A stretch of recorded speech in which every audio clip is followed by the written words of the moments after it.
What's up, everybody? Welcome back to the channel, and today I'm talking about a topic that is actually near and dear to my heart. In my last video I talked about the truth about gaining size, and I went in deep dive in my personal journey with how to gain mass and size and all that. But today I'm going to talk about body dysmorphia, and this is an educational video, a sentimental video about the things that I've gone through with body dysmorphia and how it's impacted my entire journey in fitness and my current adult life, just trying to figure out what and how I want to train. So stay tuned, guys. Thanks for all the support.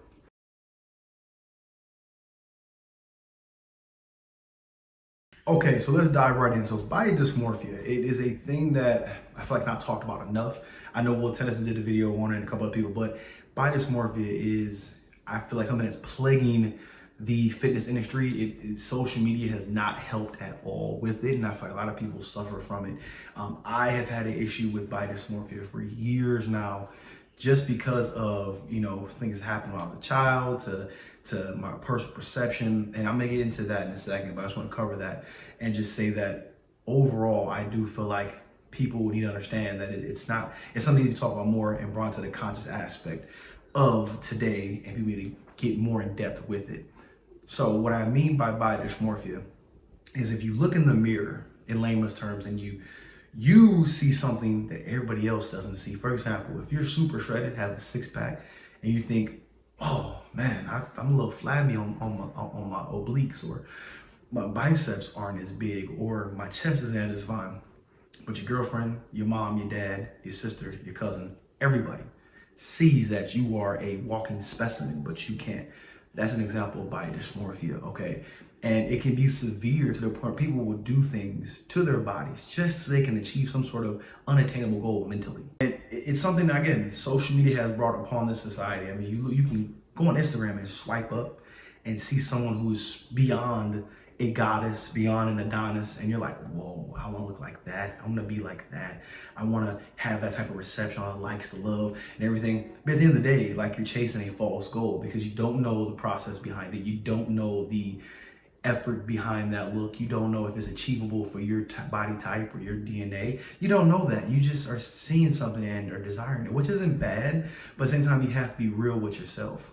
So it ties me into myself, okay? So again, a lot of these new videos are me opening up and me being real and trying to help other people go through what I've been through.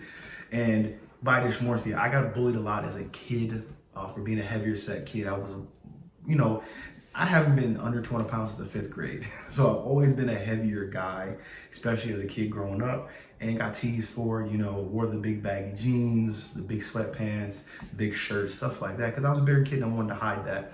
And I got bullied a lot. Like, sometimes in middle school, I'd eat lunch in the bathroom by myself. That's just how bad it really got, not to be a sob story, but to be honest.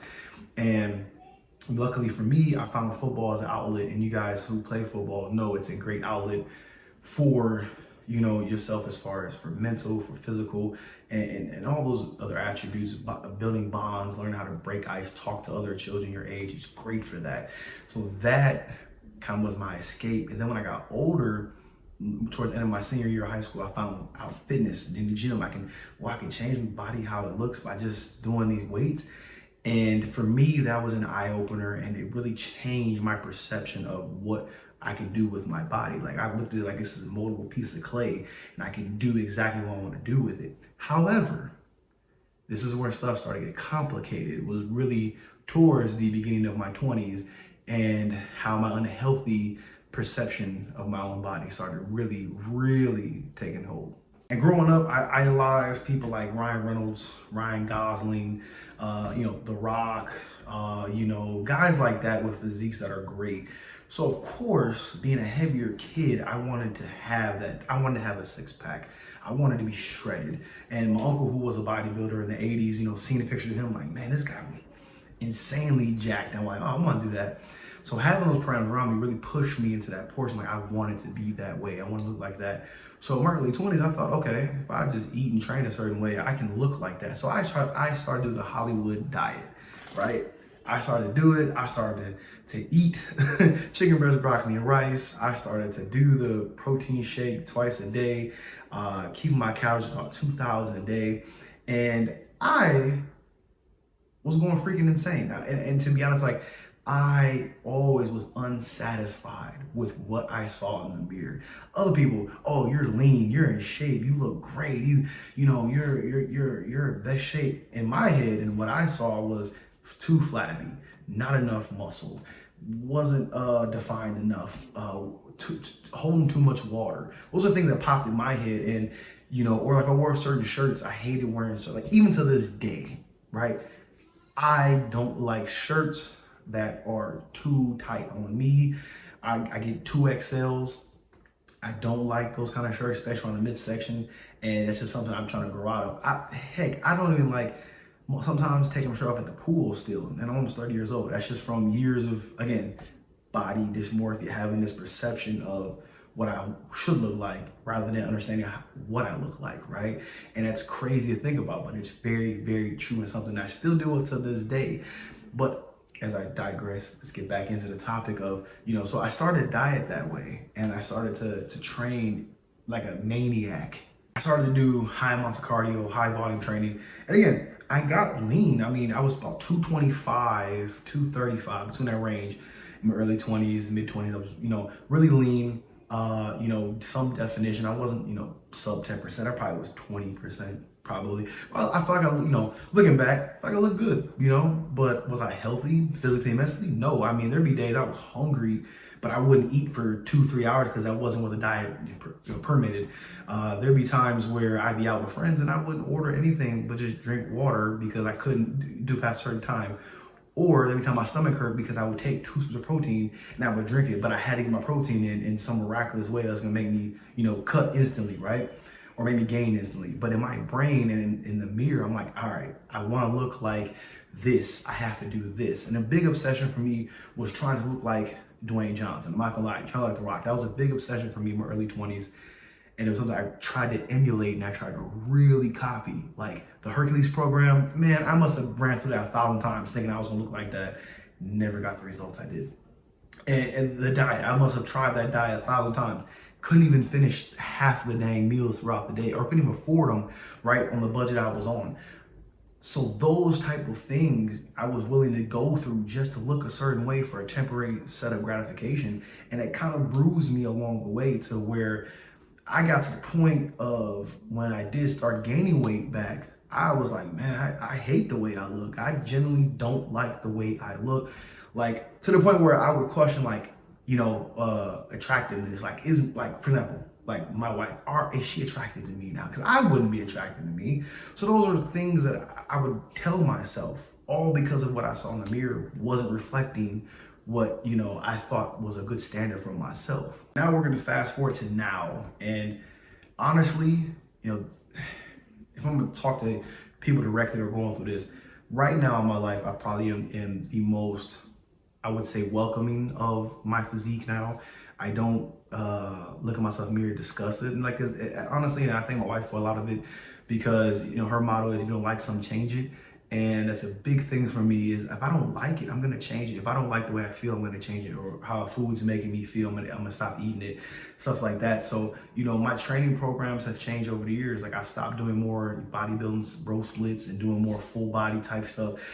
My goal from maturity and from understanding that I had an issue with body dysmorphia and that I had to learn to love myself for me, and how God gave me this vessel that I'm in, that this is who I am, and embrace that and stop walking around trying to judge it on my own and try to change it and manipulate or try to look like somebody else. When in reality, I'm supposed to be the best version of myself, and I'm still searching for that. And that's the whole goal at the end of the day, is you want to search for yourself. And my goals now are different, is to be happy with myself. And yes, I was bullied, told I was wrong for being bigger, and told all those years, right? But I look at that as, you know, hey, like it's motivation. I use it as motivation. And yes, I went to an extreme end. Died in really, really bad, to the point where I was exhausted daily. I was, you know, somewhat dang near depressed sometimes, you know, where I would binge eat insane amounts of junk food because I know I'm only doing it for that day. And it started to become a bad habit. And breaking those habits became worse than actually get into the habits. So my whole message of this video and why I'm making these videos is if you suffer from body dysmorphia, right? If you're someone who looks in the mirror and it's like what you see, I would say start loving who you are as a person and then make small changes that are healthy. If you know you need to lose 10, 12 pounds, start going on walks, right? 20-minute walks, 20-minute walks on the elliptical or the treadmill, just small things. If you know you're someone that wants to get bigger, add muscle size, start with some push-ups, some body weight squats, get a pull-up bar for your house. Small victories to help you win this overall war. You're struggling with yourself mentally. And I'm telling you, that's the biggest thing is mentally. You have to understand that you are a great version of yourself and you're just getting better the older you're getting. It took me years and I'm still learning to this day how to combat body dysmorphia. But I would definitely tell you in the video on this that you are wonderful, you are appreciated, and you guys need to understand that you are all the best things about yourself and you're only getting better. So I want to thank everybody for all the support today. Thank you for watching today. Make sure you like, share, subscribe, hit the notification bell for all my new content. I'll be uploading weekly now going forward. Make sure you check the poll on my channel to what content you want to see, because this stuff is for you guys, so let me know. Also, if you're interested in one-on-one coaching, visit my website, optimalstrengthtraining.com, and hit the link to access 50% off one-on-one coaching now. Be more than happy to help you. Also, my programs and apparel on there too, just like this shirt you see here. So again, thank you so much for the support, all the feedback. If you comment, I'll make sure to comment back directly to you. So again, you stay strong, you be strong, and guys, just love yourself.